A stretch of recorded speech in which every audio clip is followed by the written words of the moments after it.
Trump's second term is already a disaster, and he hasn't even been sworn in yet.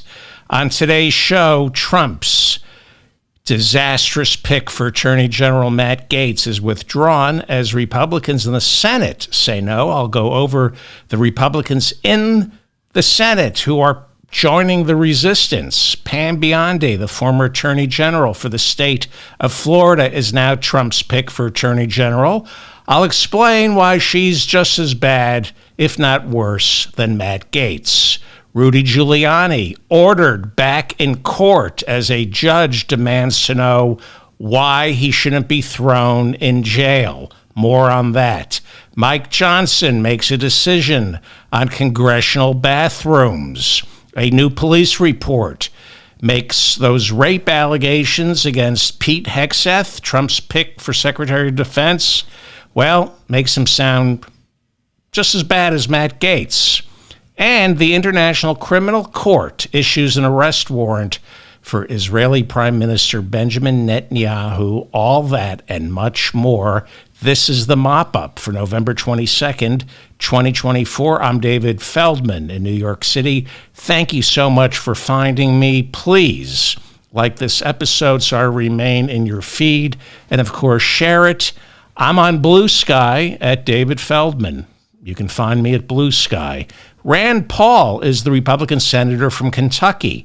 Not a fan, but he's proven over the years to be a principled libertarian at times. He ran for president in 2016. He's a doctor. He's been vetted, went through the filtration process.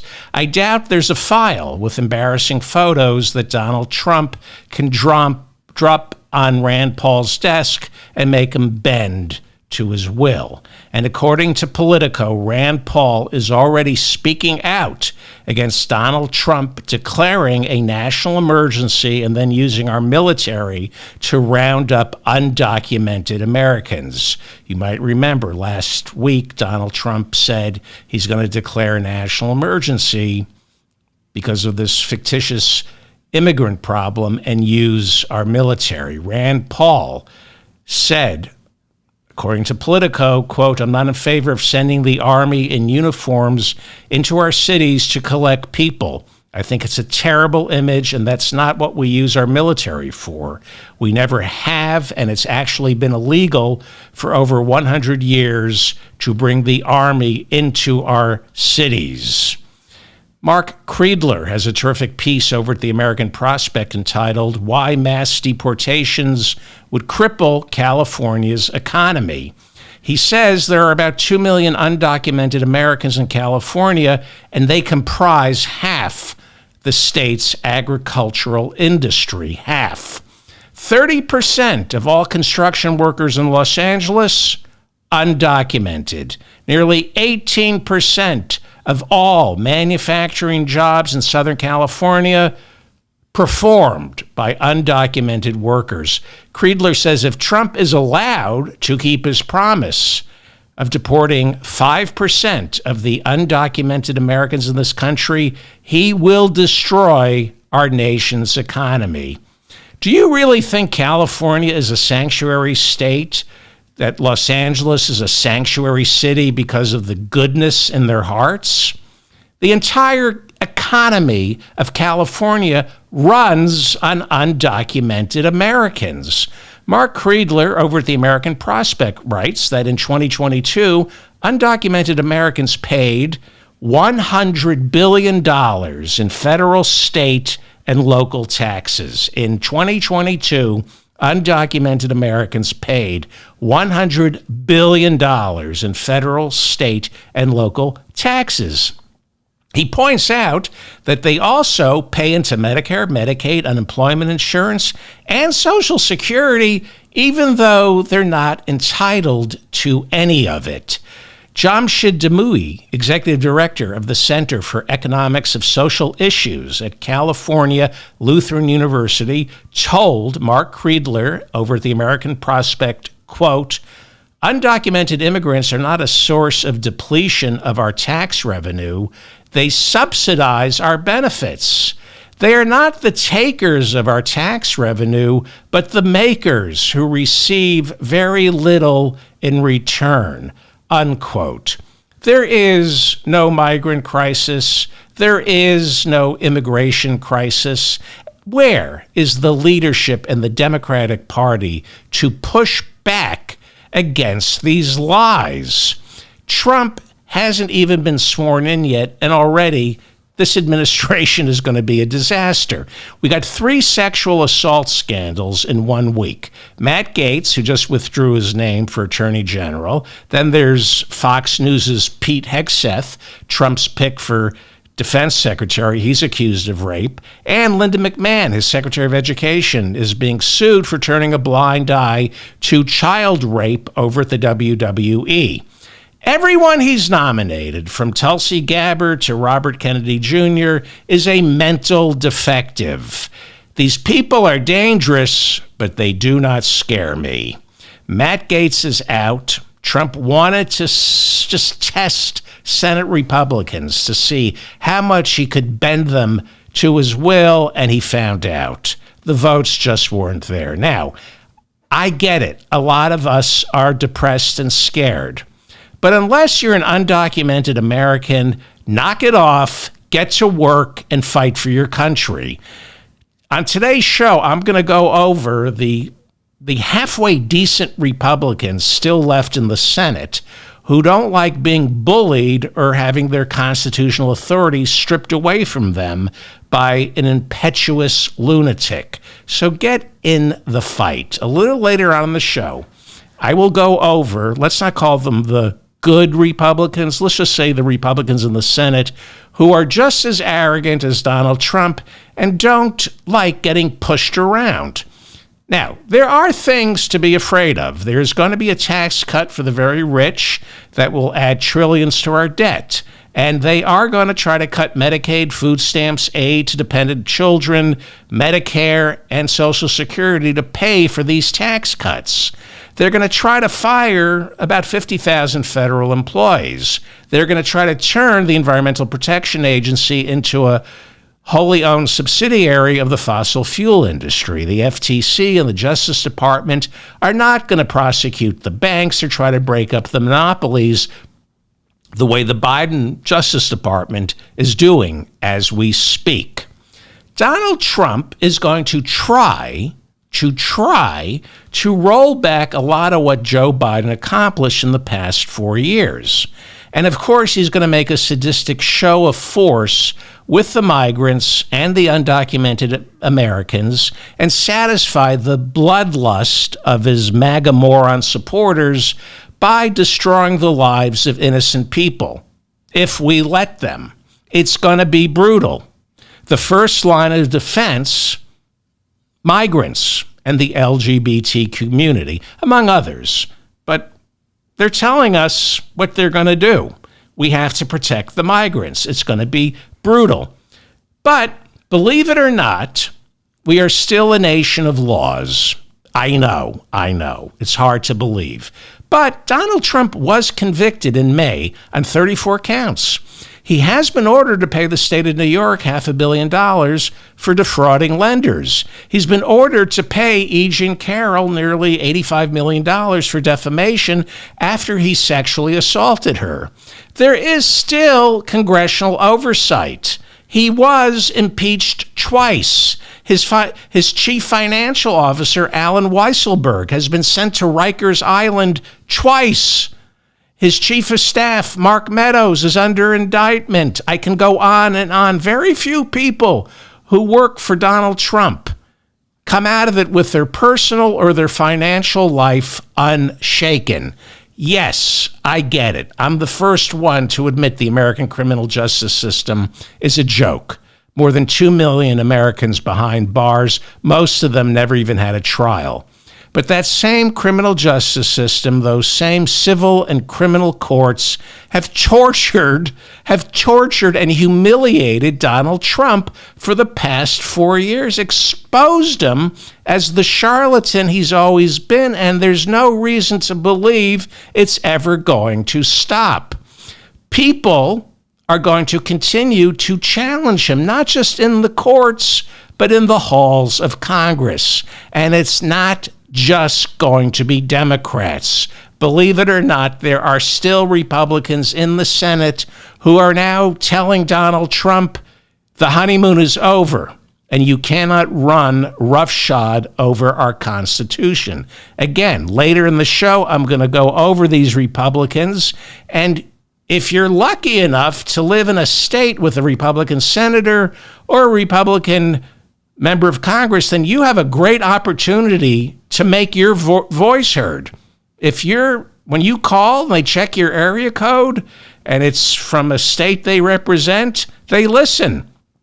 When you send a letter that's postmarked from a state or congressional district they represent, they listen. Now, I live in Manhattan. I'm powerless. There's nothing I can tell Chuck Schumer or Jerry Nadler that they don't already know.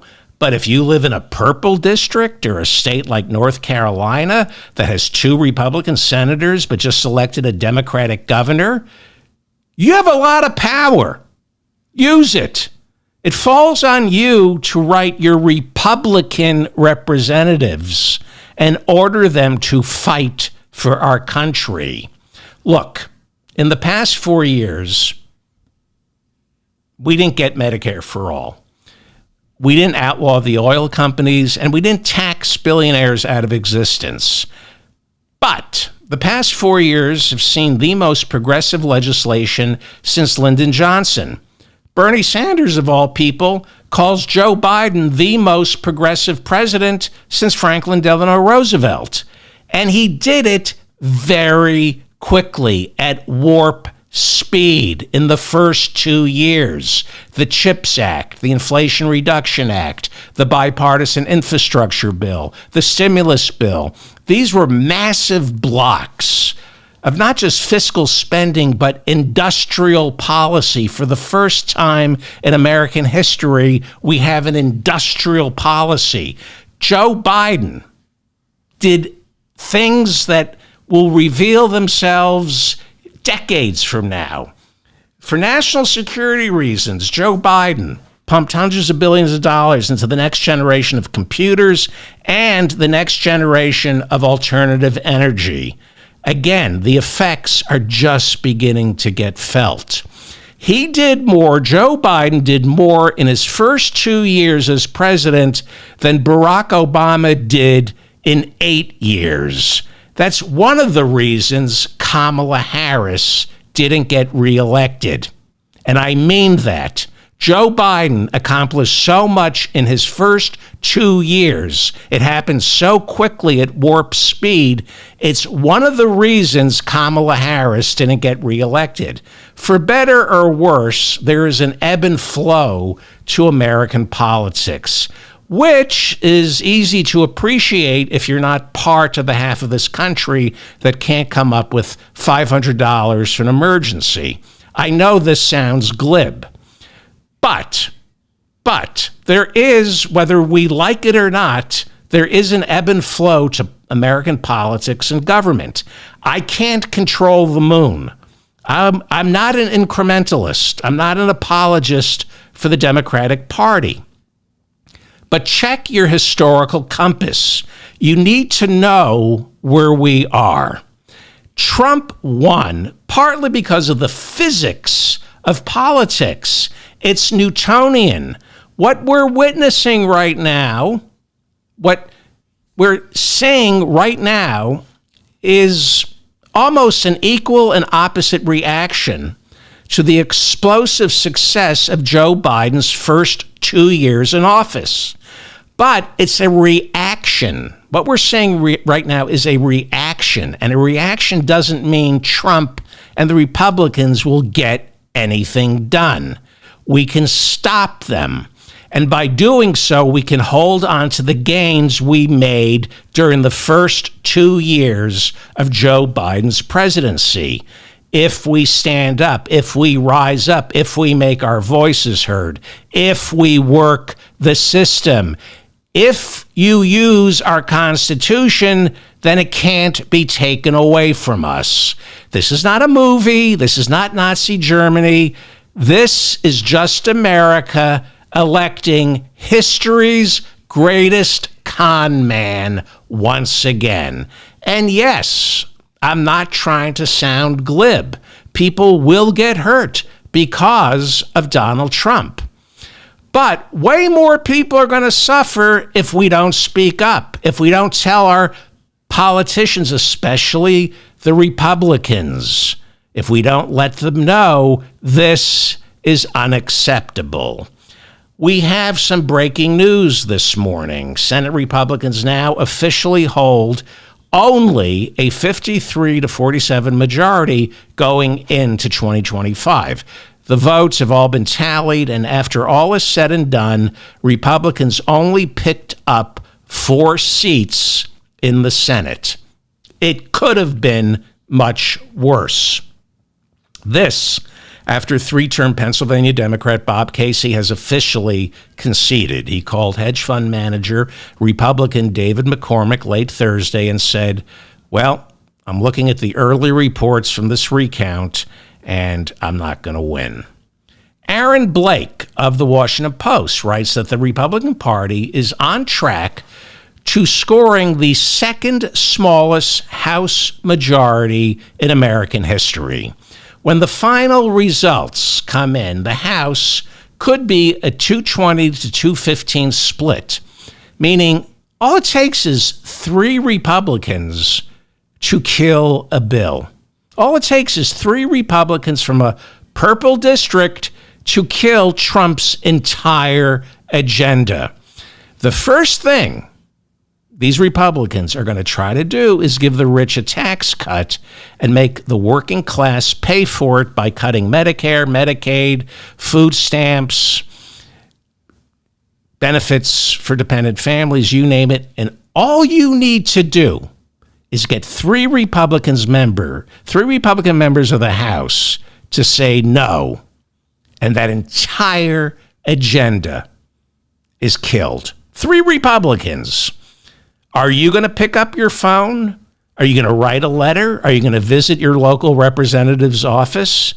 Especially if you're lucky enough to live in a purple district or have a member of Congress who is a Republican or a senator who's a Republican. Are you lucky enough to live in a state where your voice can be heard? Trump didn't get a mandate. He didn't have any coattails. Blake over at the Post writes that excluding a Republican landslide in the Vermont state legislature, if you forget about the Republican landslide in Vermont state legislature, Democratic state representatives across the country lost little ground nationwide. We didn't pick up seats in the state legislatures, but we held on to them. Let's go big here for a second. I just want you to see the vote tally. Take a snapshot. Trump, in terms of popular vote, got about 76.8 million votes, okay? He came in under 50%, so he doesn't have a majority. Joe Biden in 2020 got 81.3 million votes. So, that's like 4.5 million shy of Joe Biden's number. Kamala Harris got 74.3 million. She beat Trump's number by 100,000 in 2020. This is not a mandate. This is not a mandate. This is the mop-up for November 22nd, 2024. I'm David Feldman on Blue Sky. Follow me on Blue Sky, please. I'm David Feldman in New York City. Thank you for finding me. John Fitzgerald Kennedy, President Kennedy, was assassinated on this date 61 years ago. Less than a year later, the Civil Rights Act of 1964 was passed. Less than 2 years later, Medicare was passed. Dust yourself off, get back in the game.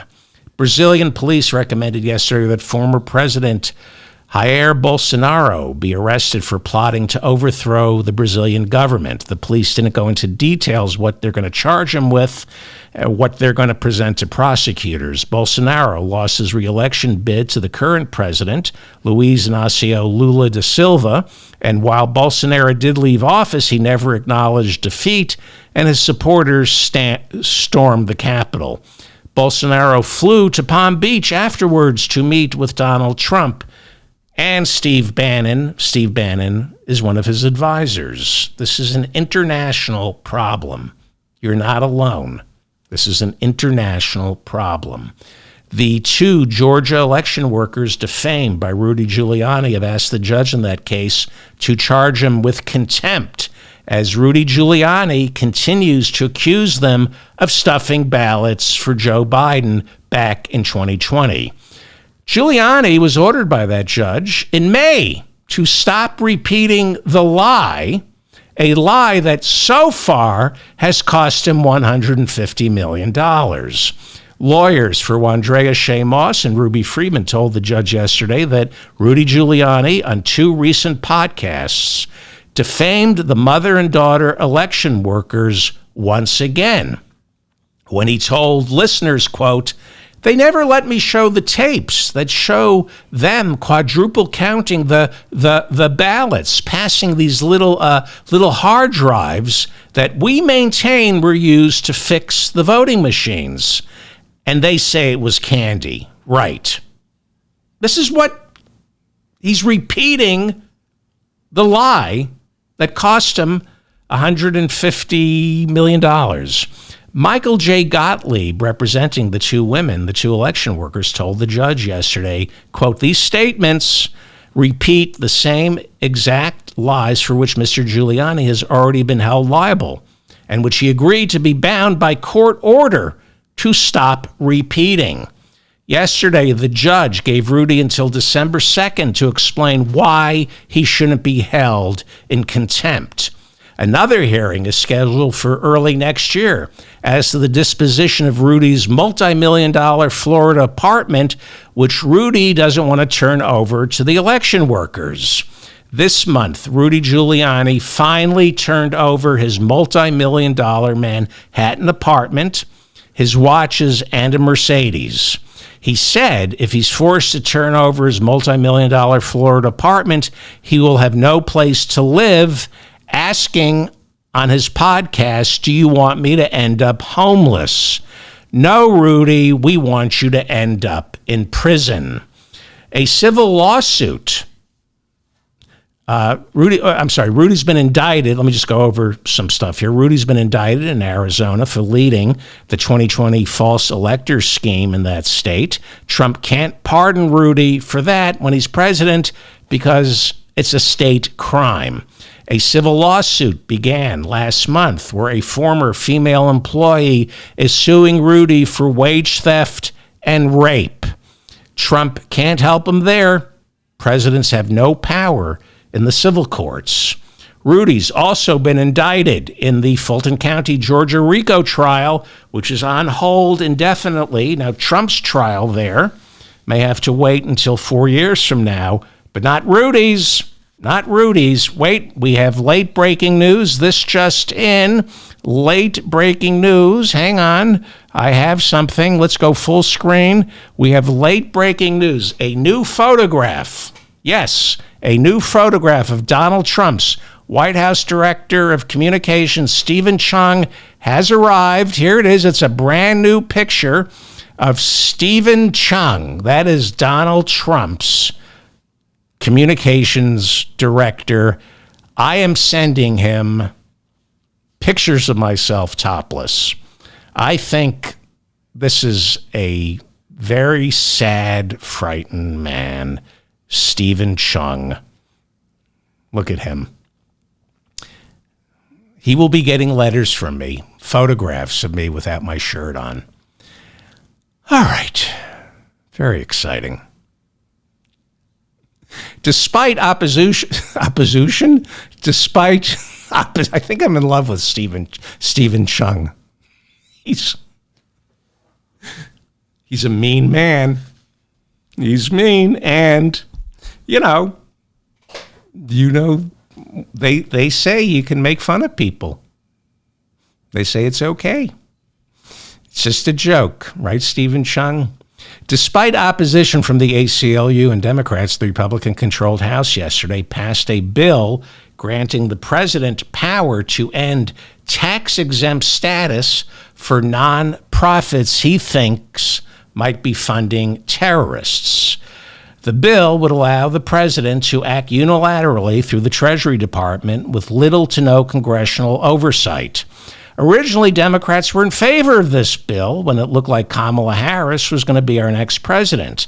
And the thinking was, well, she could then defund organizations that raise money for Hamas.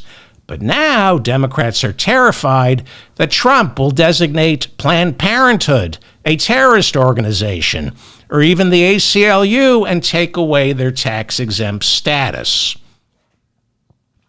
Any chance of declaring NPR or the PBS a terrorist organization and taking away their tax-exempt status? They pay their CEOs close to $1 million a year. They must have 20 employees who are making above $500,000 a year. They purport to be commercial-free, but all I see and hear are commercials for Norwegian cruise lines. I get emails from NPR and the PBS saying, won't you please donate? If you enjoy commercial-free radio and television, won't you donate to NPR and the PBS? Please. Our advertising revenue is down this year. I literally have a letter from the PBS telling me our advertising revenue is down this year. Won't you please donate to keep us commercial-free? Anyway, Texas Democrat Lloyd Doggett voted against this bill. Before the vote yesterday, he warned, quote, "This is the death penalty bill, the bill that empowers Donald Trump to extinguish the life of any nonprofit, of any civil society group which happens to be on his enemies list." Congressman Doggett added, Trump, with this newfound power, would use it as a sword against his enemies. When Doggett was asked why he supported the bill, but then when Trump won, he changed his mind, Doggett said, quote, "We listen to our constituents." They do listen to our constituents, their constituents. Jamie Raskin, Democrat from Maryland, warned before the vote, a sixth grader would know this is unconstitutional. Of course, a sixth grader would know, but not a Republican.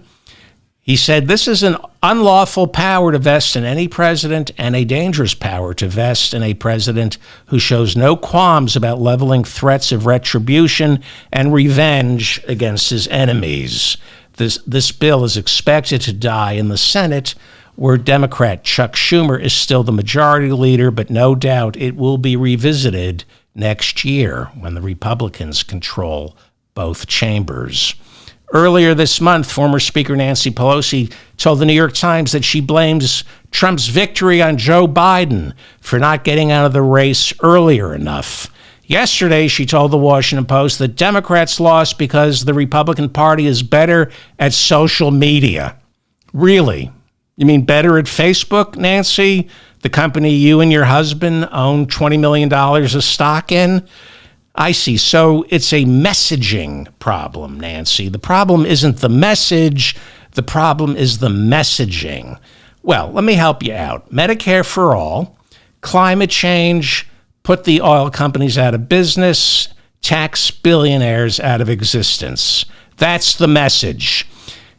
You don't need to spend any money on advertising or learn social media when that's your message.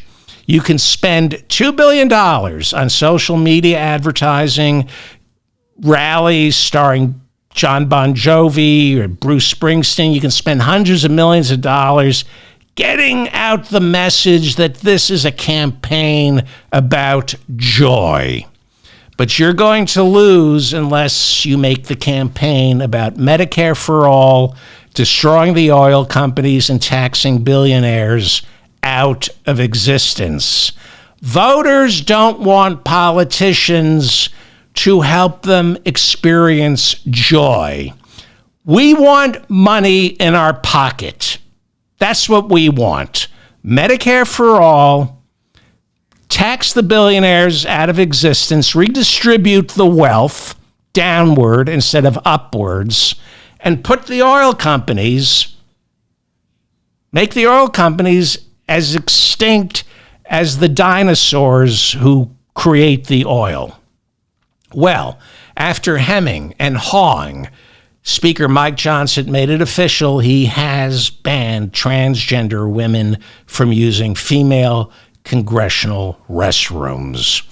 The most unproductive House of Representatives in American history. Not an exaggeration. The Republican-controlled House passed fewer bills in the past 2 years than any Congress in American history, but they kept their bathrooms safe. And that's why Americans sent them to Washington, to keep the bathrooms in the Capitol safe. Speaker Mike Johnson's new rules package for the new Congress was also a repudiation of Florida Republican Congresswoman Anna Paulina Luna's request to allow new congressional moms to vote by proxy for several months after they give birth. Johnson's new rules package says new moms have to be in Washington, D.C. to vote. And then he turned to Republican Congresswoman Luna and he said, if you wanted to serve in Congress, you should have aborted that baby, unquote. That's what he said. He said, you should have gotten an abortion. I'm sorry, I read that wrong. He didn't say that. I take that back. Because he's all about babies and motherhood.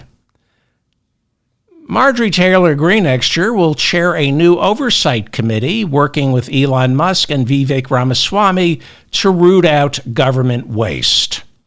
James Comer is chairman of the House Oversight Committee. He announced this new subcommittee by telling reporters, quote, wasteful government spending must end. Taxpayers deserve to see their money used effectively and efficiently, said the man who just spent 4 years and tens of millions of dollars trying to prove Hunter Biden, when he wasn't on a 2-year crack bender, was running his father's international criminal syndicate. Yes, thank you. Tax money well spent.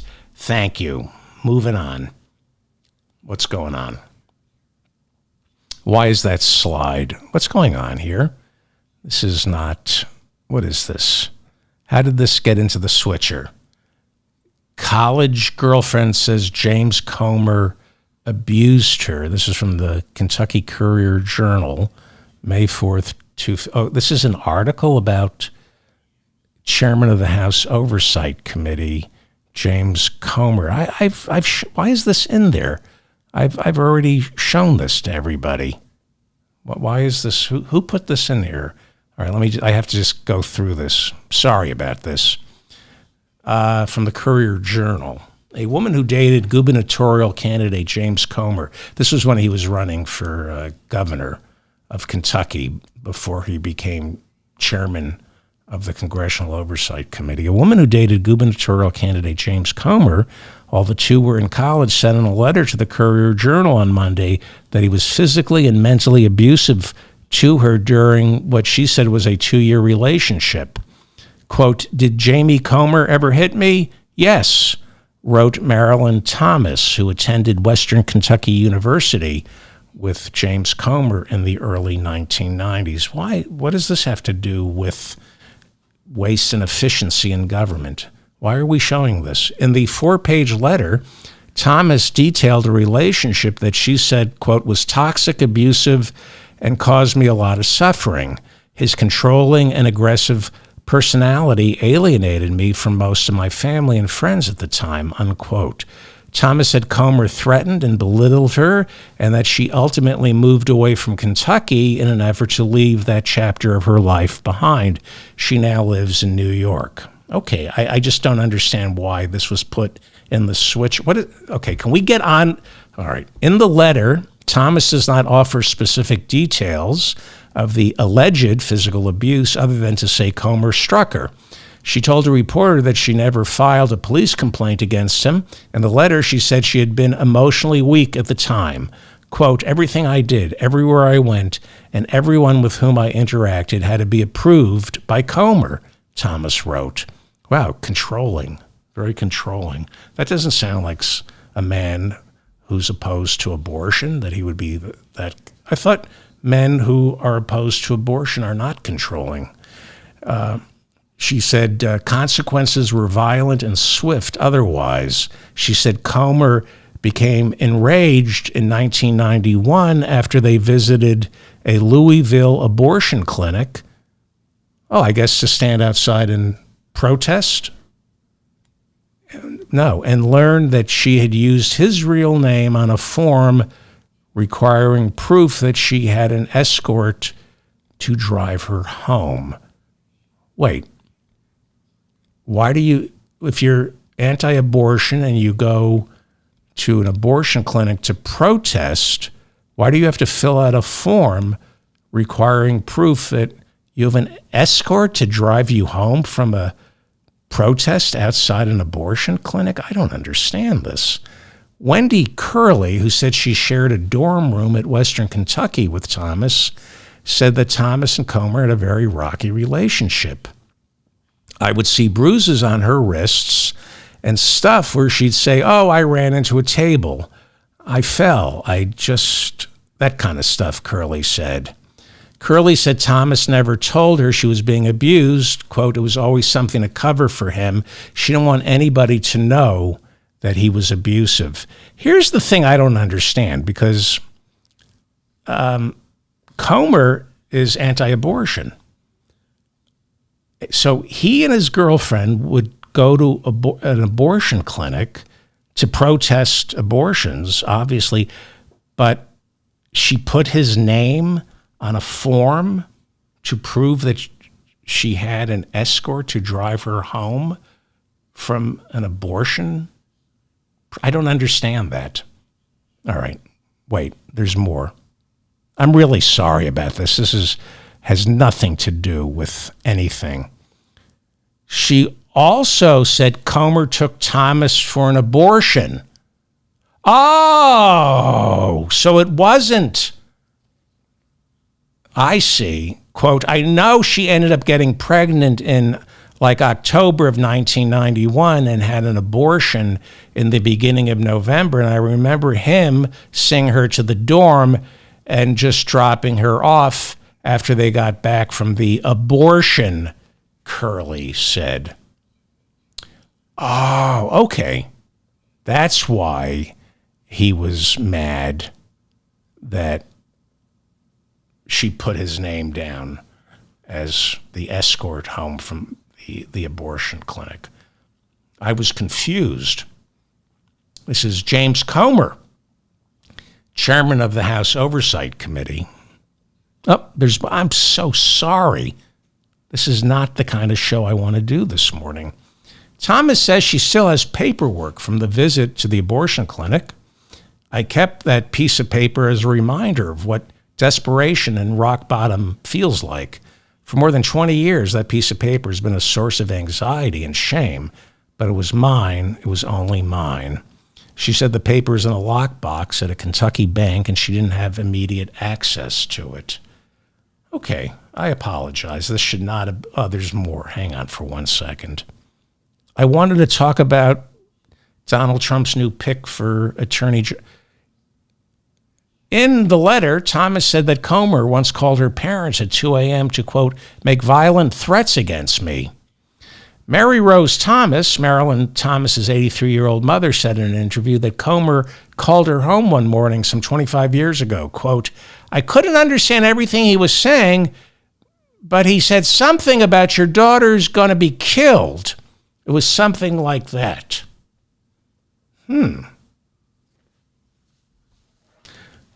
Well, I don't know how that got into the switcher, but I'm starting to believe that maybe if the Courier-Journal from May 4th, 2015, if this is true, maybe James Comer isn't as great a guy as I believed.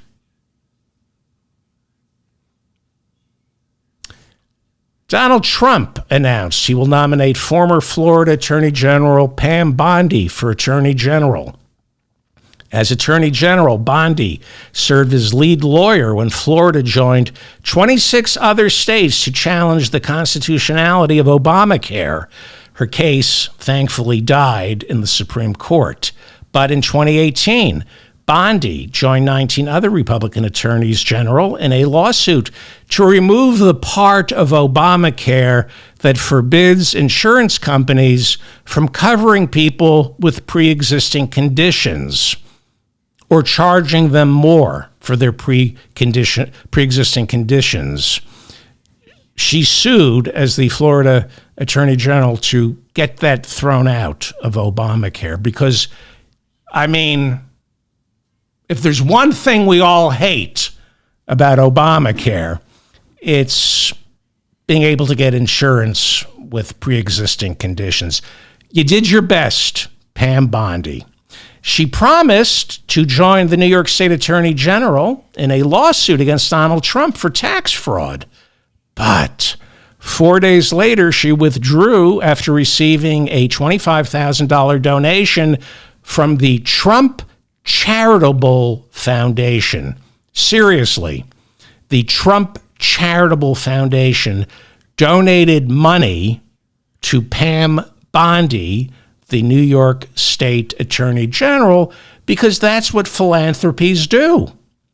The IRS later ruled that Donald Trump's donation was illegal. Really?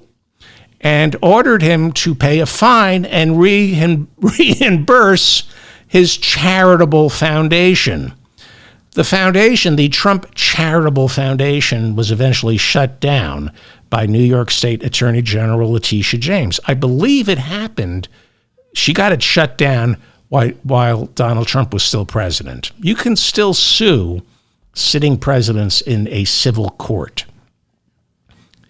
New York State Attorney General Letitia James not only shut down the Donald Trump Charitable Foundation, it is now illegal for Donald Trump to run a charity in the state of New York. On the next show, I'll go over how Eric Trump stole money from kids with cancer. I know it's hard to believe. I know. Eric Trump ripping off kids with cancer? That would never happen. On the next show. Well, after the $25,000 donation from Trump's charitable foundation, then Florida Attorney General Pam Bondi, for some inexplicable reason, ignored 22 fraud complaints leveled against Trump University by residents of the state of Florida. Trump University eventually got put out of business by other state attorney generals, but not Pam Bondi, his pick for attorney general. She stayed out of it. Nothing to do with that $25,000 donation. Bondi, since leaving the Florida Attorney General's office in 2019, served as one of Trump's lawyers during his first impeachment and was a 2020 election denier. She's also a paid lobbyist for the nation of Qatar, for the oil-rich nation of Qatar.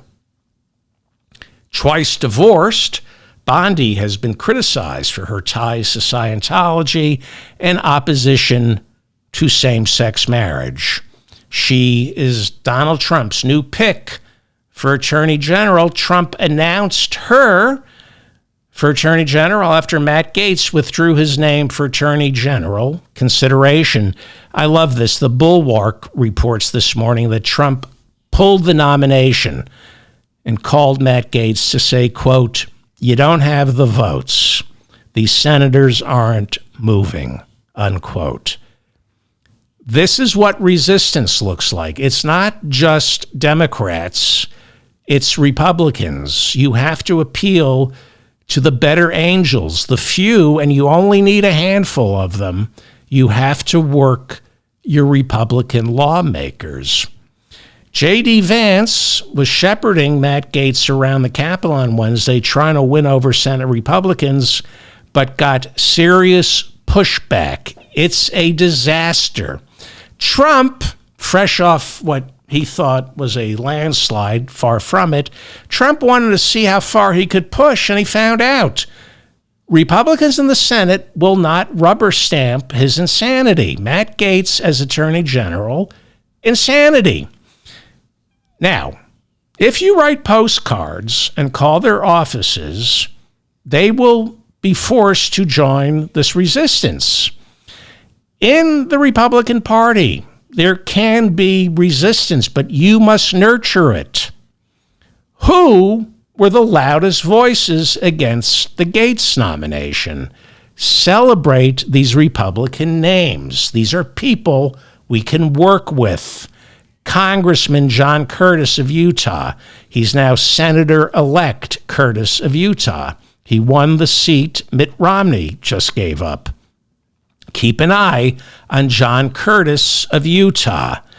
Romney was a thorn in Trump's side. He voted to convict during the impeachment trials.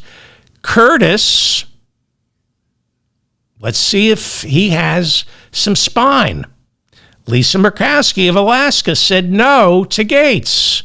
Mitch McConnell of Kentucky said no to Gaetz. Susan Collins of Maine said no to Gaetz. These are Republicans who make me sick to my stomach, but we can appeal to their better angels. Mark Wayne Mullen of Oklahoma, who called Gaetz a smart pick, said no.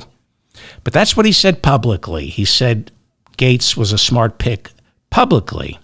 You might remember on the last show, I said, pay attention to what these politicians do, not what they say. They'll say one thing publicly because they don't want to embarrass Trump.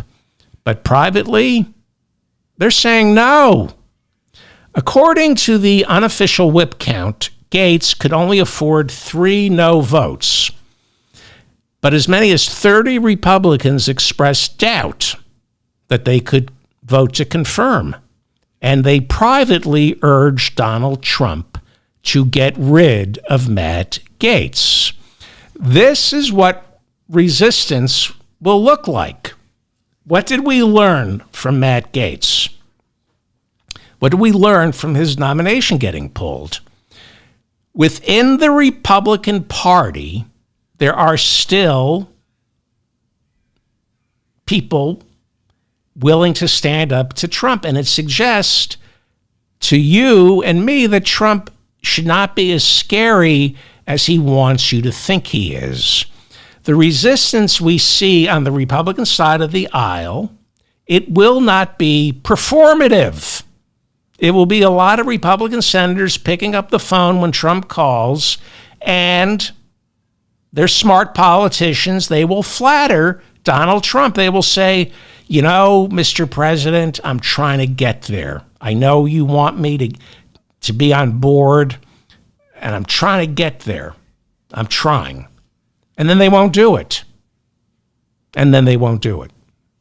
If you call their offices and send them postcards, you can stop Trump by pressuring Republican lawmakers, especially if you're lucky enough to live in a purple district, to have a Republican member of Congress or a Republican senator. Gaetz is gone, but Trump, so far, is sticking with his pick for defense, Fox host Pete Hegseth, who faces allegations. I'm putting this on at the end because it's uncomfortable, and you may not want your kids to hear what Pete Hegseth is being accused of, although I'm not going to go into details. But Donald Trump is not backing down. on his pick for defense, Fox host Pete Hegseth, who faces allegations that he raped a married woman while attending a conference of conservative Republicans in Monterey, California back in 2017. Hegseth says the sex with the married woman was consensual, but after she filed charges with the police, he told his lawyers to pay her an undisclosed amount of money in exchange for her signing an NDA. And he didn't tell Trump that there was an NDA. Some are saying it's he said, she said. Others are saying, just like Brett Kavanaugh's rape allegations, Trump will succeed in pushing through on this one. Maybe, maybe not. This allegation is different from the Kavanaugh allegation. It's from 2017, and there's a police report that was just made public from which we've now learned his 30-year-old accuser was administered a rape kit examination 4 days after their encounter. His accuser told police when she entered Hegseth's hotel room, he immediately grabbed her phone and blocked the door, making it impossible for her to leave. During her rape examination, the accuser said she had been drinking and thought someone slipped something into her drink that night. According to the police report, Hegseth's accuser said she just remembered saying no to him over and over. The woman also told police she and her husband were staying in the same hotel as Hegseth. Hegseth has been married 3 times and reportedly cheated on all 3 of his wives, got a mistress pregnant, and then married her, reportedly. I don't care that he's been married 3 times. I don't care that he committed adultery. But the Defense Department does. According to the Unified Code of Military Justice, Article 134, for adultery, quote, the maximum punishment is a dishonorable discharge, forfeiture of all pay and allowances, and confinement for 1 year. They will lock you up in the military for adultery. So, why is this important? Personally, if it's consensual, I don't care. Consensual sex with a married woman while her husband is down the hall in a hotel. If it's consensual, I can see how that would turn me on to be the husband down the hall as I get cucked. No. Sorry. Hey, it's just so horrible. But I do get, I'm not judging. If it was consensual, I don't have a problem with adultery.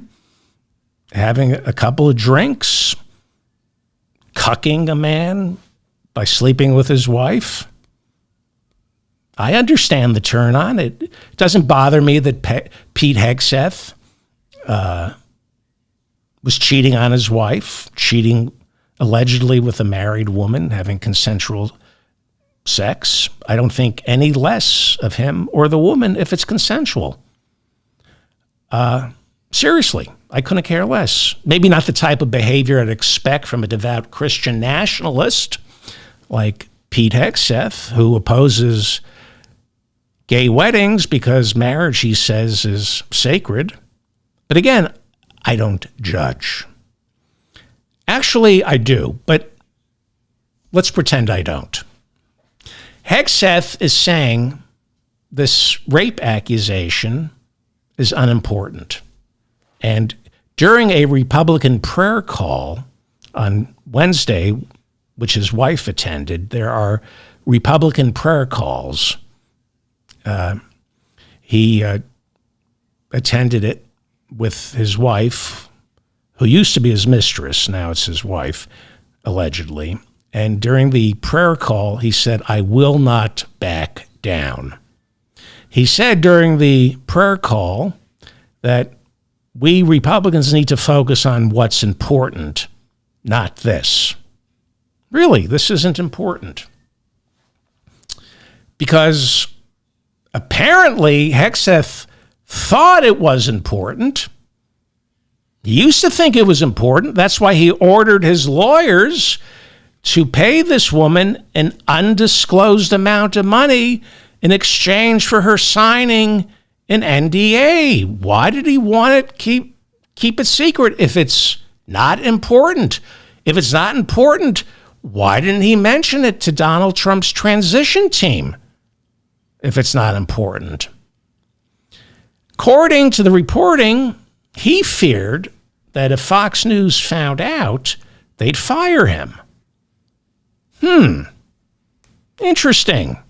Why would Fox fire him for having consensual sex with a married woman? I mean, it's Fox News. They wouldn't, if she's accusing him of rape, they never believe the accuser. They always side with the accused. So why, even though Fox News back in 2017 was paying out tens, possibly hundreds and hundreds, not hundreds and hundreds, but I think it got up to about $200 million in out-of-court settlements to Bill O'Reilly's accusers. That's according to the New York Times. And Roger Ailes' accusers, to name just a few of the Fox honchos who were sexually, let's say, raping. Was Roger Ailes a rapist? I have to double check. What is sexual assault? I don't know. But so why did he not want Fox to know? Let's see. Now this is who Trump wants to be our defense secretary. If he's innocent, just had what he seems to be saying is consensual sex with a married woman in the same hotel where her husband was sleeping. Well, maybe he wanted to keep that secret because even if it isn't rape, it calls his judgment into question. What Hegseth's lawyers and Hegseth seem to be admitting is that he got drunk with another woman who allegedly was also drinking, and he reportedly took her back to his hotel room where she reportedly told him that she and her husband were staying in the same hotel and that her husband might be wondering where she was.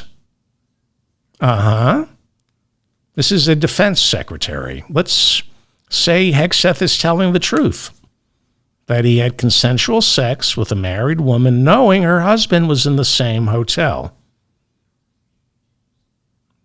The implication is, from Hegseth and his attorneys, is they had consensual sex, but she later decided it was rape because why? Why? Well, I'm going to assume Hegseth and his lawyer would say, how else could she justify committing adultery unless it was rape? That is what you usually hear from these type of men. I don't know if that's what they're saying, but that is likely to be what they might say.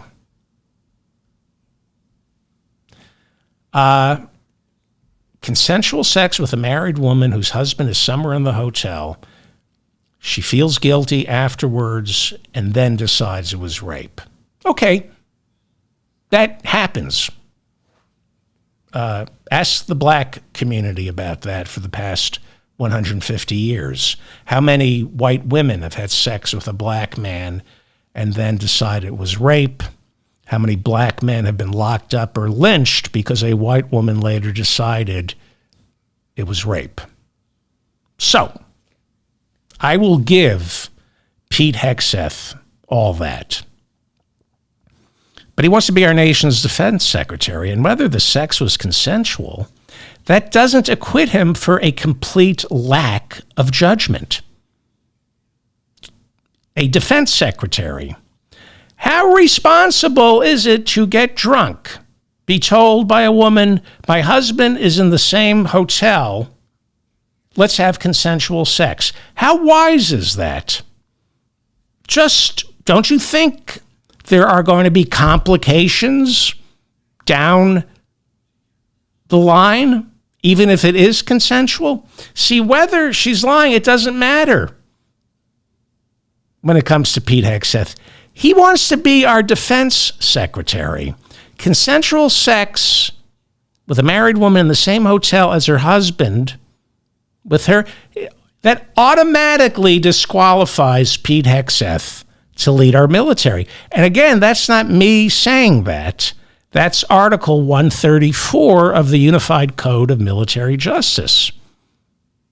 Apparently, our Pentagon holds soldiers to a higher standard. Again, I don't judge, but our military does. Our military expects soldiers, especially future defense secretaries, to think things through, not to act on impulse after a couple of drinks. This is about judgment. And if this is how Pete Hegseth calculates 3 steps ahead, do you trust him with the lives of our soldiers?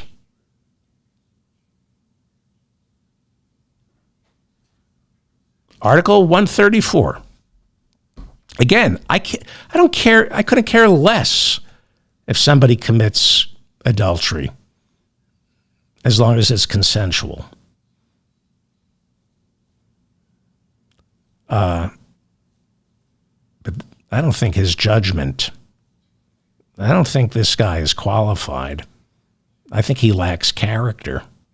I think for somebody in their early 40s to be married 3 times, allegedly cheating on all 3 of his wives, calls himself a devout Christian? Is this who we want sending our young men and women off to battle? Well, apparently, some Republicans think so. He may get passed unless you write your Republican senators. He's not facing the headwinds Matt Gaetz faced. Not yet. Senator John Barrasso of Wyoming, he is the number 2 senator now in the Republican leadership. Yesterday, he called Hegseth a strong nominee. Texas Senator John Cornyn, who stood up to Trump on Matt Gaetz, right now seems to be caving when it comes to Pete Hegseth. He said of this newly released police report, quote, that's hearsay. We're not going to decide based on pieces of the story. All right. So we'll see how big the resistance will be in the Republican-controlled Senate when it comes to Pete Hegseth. I say don't give Trump an inch. Work your Republican politicians. If you live in Wyoming, write to Barrasso. We'll see how big the resistance will be in the Republican-controlled Senate. I don't expect too much resistance in the Republican-controlled House because most of the non-MAGA Republicans headed for the exits this year. They said they couldn't come back because of the death threats and the total dysfunction. A House Republican standing up to Donald Trump will be a rare find, but I just went over the margins. We need about 4 or 5 Republicans in the House. It just takes 4 or 5 in the House. No tax cuts for the wealthiest 1%. Republicans in the Senate, I'm optimistic. I do think there'll be resistance, but not on the judges. I suspect they're going to greenlight one Leonard Leo stamped Clarence Thomas clone after another. But we just need a few Republican senators to gum up the works until the midterms. Who are they? Well, this is Republican Senator Todd Young of Indiana. Do you live in Indiana? As far as I know, he's the only Republican senator who refused to endorse Donald Trump for president in 2024. Now, if you know of any other Republican senators who didn't endorse Trump in 2024, please let me know in the comments section. This is somebody we can work with. Young co-sponsored the CHIPS Act, Joe Biden's signature achievement. I talked about industrial policy. That's the CHIPS Act. He's considered, Todd Young of Indiana, senator, is considered one of the most bipartisan Republicans in the Senate. He voted to certify the election for Joe Biden after January 6th. He's a lawyer and a Marine. There are Republicans who we might disagree with on a lot of things, but maybe you can't challenge his love of country. Maybe. According to Open Secrets, as of 2018, Young was the poorest member of the Senate with a negative net worth of $1,393,000. He's the poorest guy in the Senate. What does that mean? That he can't be bought? Or maybe he just bought a house. Maybe that's a mortgage. I don't know. But he is, as of 5 years ago, he was the poorest member of the Senate. Used to be Joe Biden. So, again, when it comes to judges, the attorney general, U.S. attorneys, other cabinet officials, ambassadors, Trump must get all those confirmed by the United States Senate. The House of Representatives, the lower chamber, plays no role in confirming judges or cabinet officials or ambassadors. It's strictly between the president and the Senate. So, let's be adults. The next 2 years, I will not get Medicare for all. People will die. Climate change, if we're lucky, maybe we can keep Trump from pulling out of the Paris Accords. Even the CEO of Exxon is telling Trump to stay in the Paris Accords. We're not getting free tuition at all public universities. We're not getting free daycare. They're not passing a law to enshrine Roe. They're not going to raise the minimum wage. Speaker Johnson, however, has expressed some interest in renewing the child tax credit expansion, which during the first year of the Biden administration lifted more people out of poverty than any government program in U.S. history. The Republicans let it lapse, but there are Republicans in the House, including Mike Johnson, who says he wants to expand the child tax credit. We might see that. Now, where are we? Well, at the top of the show, I said, we're playing defense. I can't control the cycles of the moon. I can't control the seasons. If I could, we'd be on offense. Bernie would be president. But you got to know where you are in the historical trajectory of the story of America. We're on defense. So put yourself in the right frame of mind. Again, Joe Biden got more accomplished in his first 2 years in office than any president since LBJ. maybe since FDR. Think of what we're experiencing right now as the backlash to a massive legislative bonanza. And instead of being afraid, think of what we're going through right now as the natural ebb and flow of politics and government. And there is a natural ebb and flow. Sometimes you're on defense and you got to keep what you got. You got to keep your gains.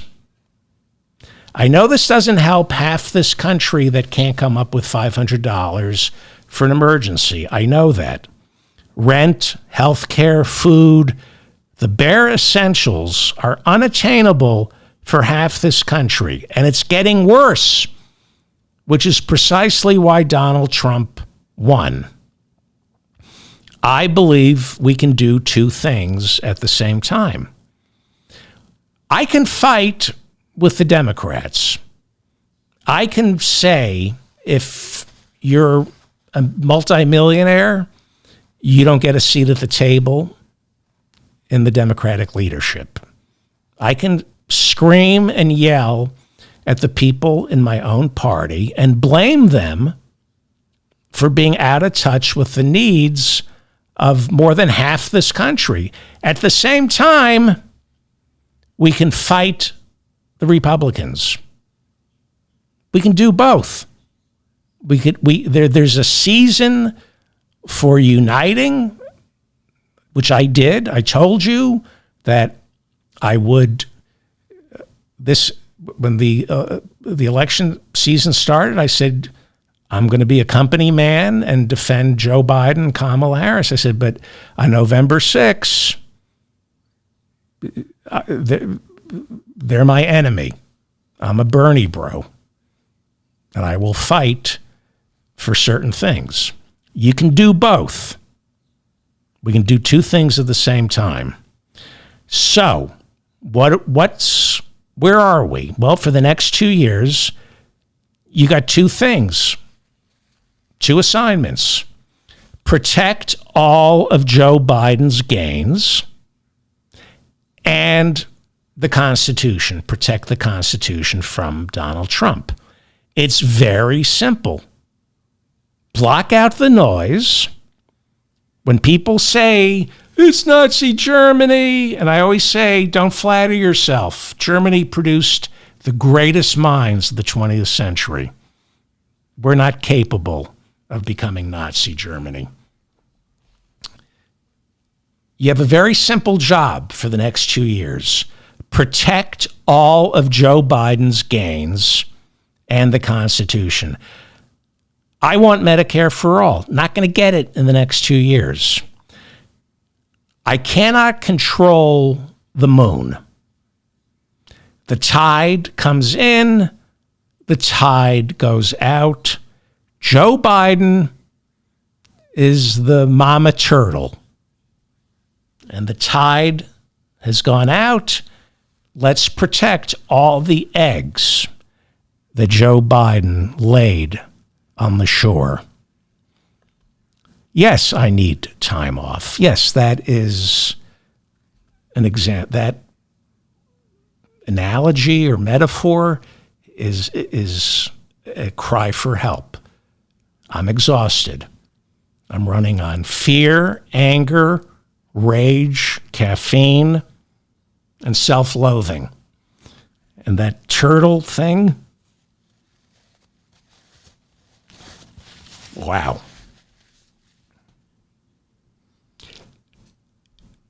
But what I'm telling you is the truth. Jonathan Martin over Politico has what is probably the most important article you can read this morning. It's entitled, Here Are the GOP Senators Best Positioned to Take on Trump. There are 47 Democrats and independents who caucus with the Democrats in the Senate, and there are 53 Republicans, plus J.D. Vance. He'll be vice president, and he can break the ties. All it takes is 3 or 4 Republican senators to stand up to Trump. Now, not every Republican in the Senate is easily intimidated. Trump doesn't have dirt on every Republican. You can't drop a file on every Republican's desk with a photograph that even their mistress doesn't want them to see. And it's important to remember about the threat of physical violence. Okay? I say you got to protect yourself from MAGA Republicans and the police. Don't put yourself in a situation where try not to, sometimes, but try not to get into a situation where the police have a reason, and they don't need one, to arrest you. And don't argue with a MAGA moron, because that energy they have has to go somewhere.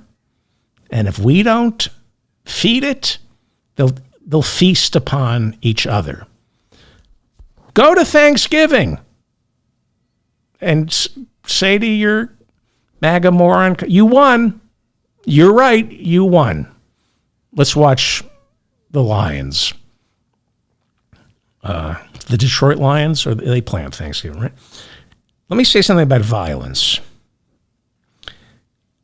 January 6th was real. But that being said, political violence, physical violence against our lawmakers is actually decreasing.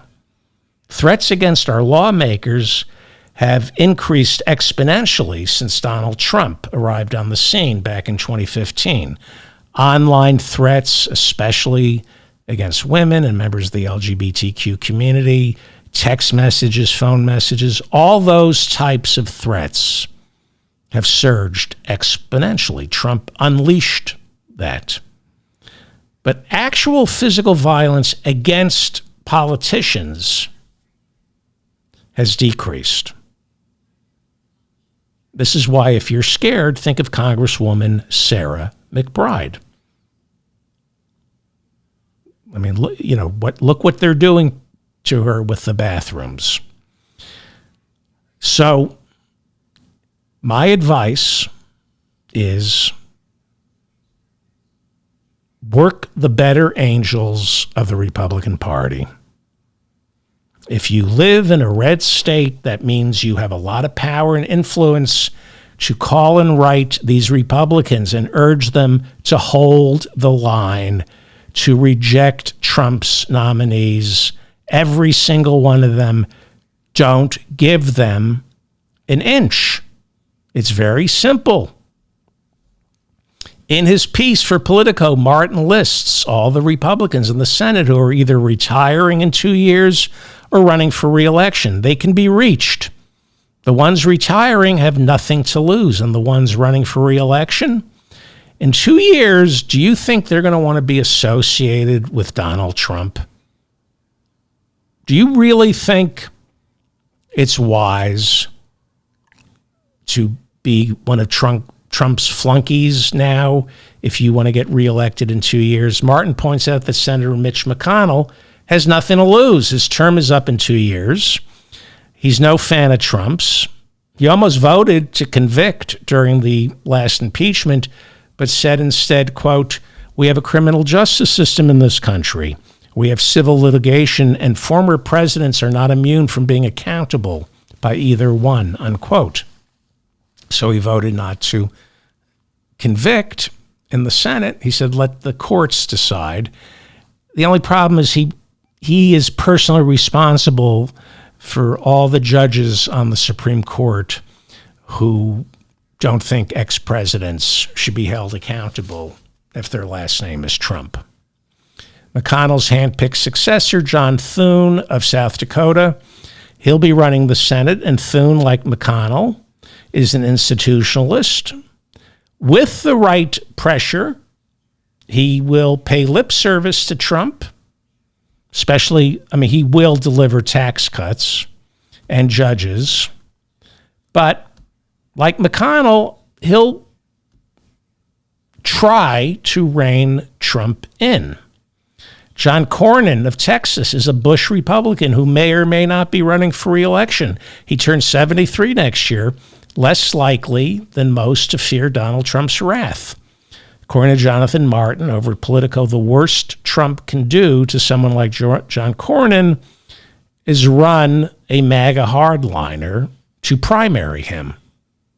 Again, Cornyn stood up to Trump on Gaetz. Let's make him stand up to Trump on Pete Hegseth. If you live in Texas, work the phone. Write to John Cornyn. He's your senator. We have a lot of listeners in Texas. Tell Cornyn no on Hegseth. Senator Bill Cassidy of Louisiana is a medical doctor, Republican. Jonathan Martin over Politico points out Cassidy is just one of 7 Republicans who voted to convict Donald Trump in the second impeachment trial. Martin over Politico implies that as a physician, Cassidy has other options in life besides being a United States senator. So if Trump sends a primary challenger to Louisiana in 2026 and Cassidy loses, it's not the end of the world for him. You can work with Cassidy.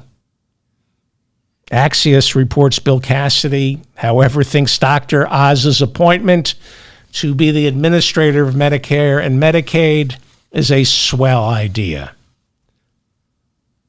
Let him know it's not. Republican Tom Tillis of North Carolina is also up for re-election in 2 years.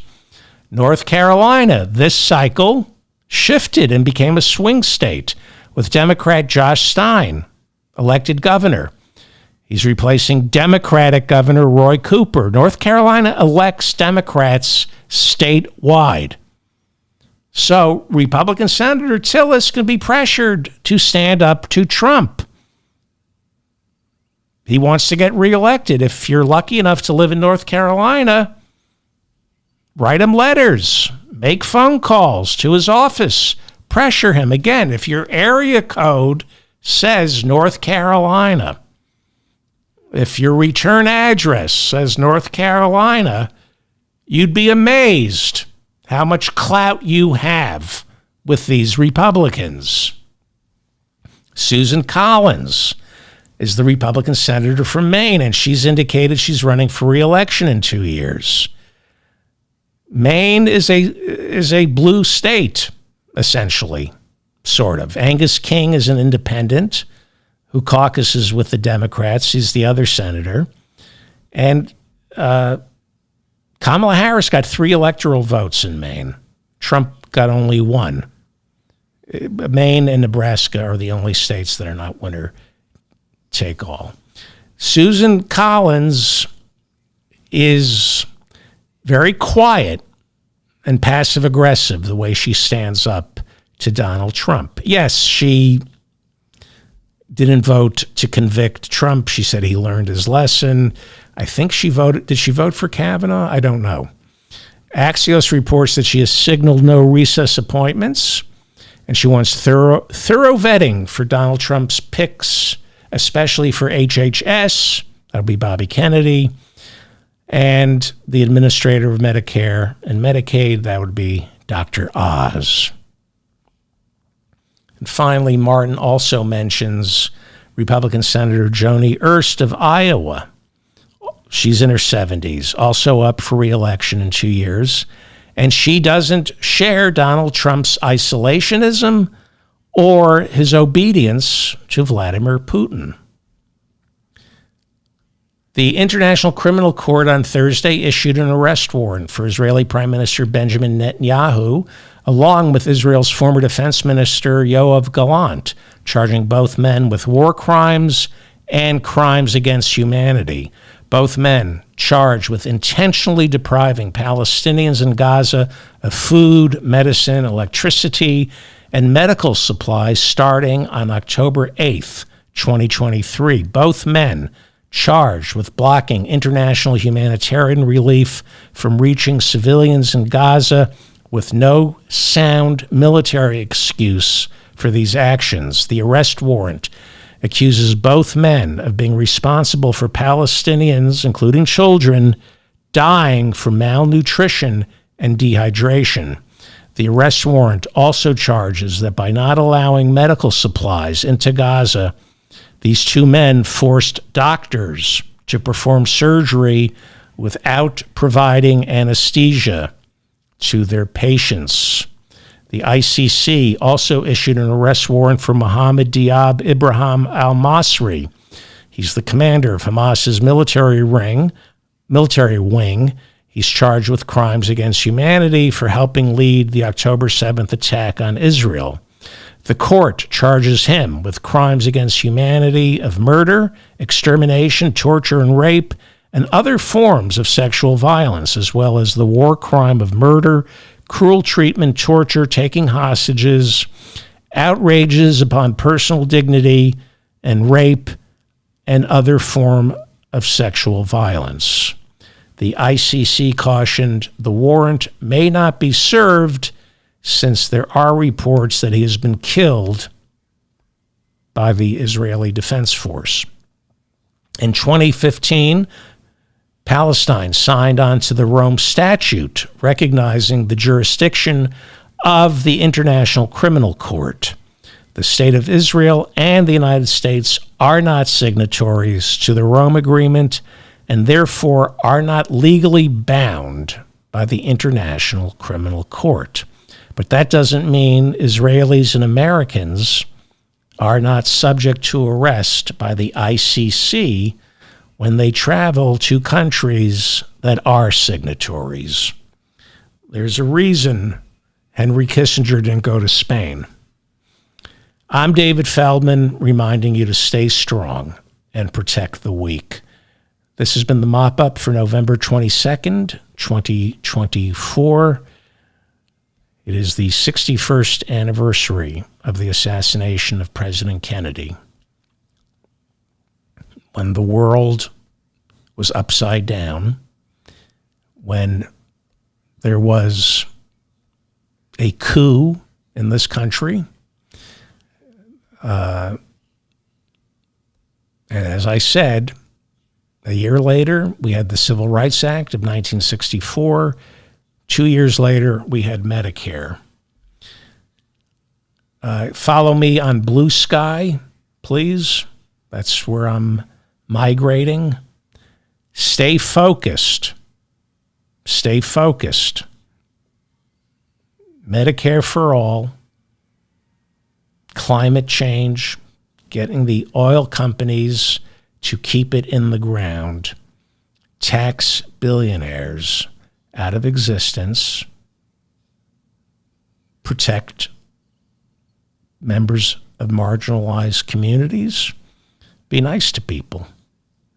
Be nice to people. It's going to be okay. It's going to be okay. Please pick up some garbage that you don't need over at shopdavidfeldman.com, like, what do we have here? Donald Trump posing for Fonnie Willis in Fulton County. That's his mugshot. It's a coffee mugshot. You'll want the souvenir from the 2029 inaugural ball with Donald Trump and Melania. For your MAGA friend, pick up a Trump 2028 coffee mug. It's not too early to start campaigning for Trump in 2028. If you're going to the inauguration, pick up a Trump fart filtration mask. This is the one the pros use. You're all familiar with an appeal to heaven flag. Well, if you're going to the inauguration, why not carry an appeal to these nuts flag? Get it over at shopdavidfeldman.com. Is that it? I think that's it. There's Cassidy modeling our Still a Democrat t-shirt, or you can get it as a coffee mug. Donald Trump and Edvard Munch's The Scream. Thanksgiving, Christmas, why not bring as a housewarming gift a chef's apron with the words, "I hope you're in the mood for diarrhea." Or this, Uncle Scam, Trump. Thank you to Bob and Mila in the chat room for keeping the conversation civilized. Please like this episode so I remain in your feed. Please subscribe to my newsletter. Please subscribe to this channel. Don't I have some stuff here? Hang on. What do I have? I thought I had some new stuff to show you.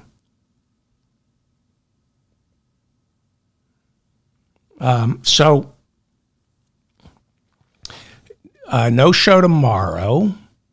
Maybe a show on early Sunday morning at 2:30. I just have to see how I feel. If things slow down, I will take 2 days off. So I'm not sure. Trying to pace myself. Thank you for listening to me. It's going to be okay. It's going to be okay. Thank you.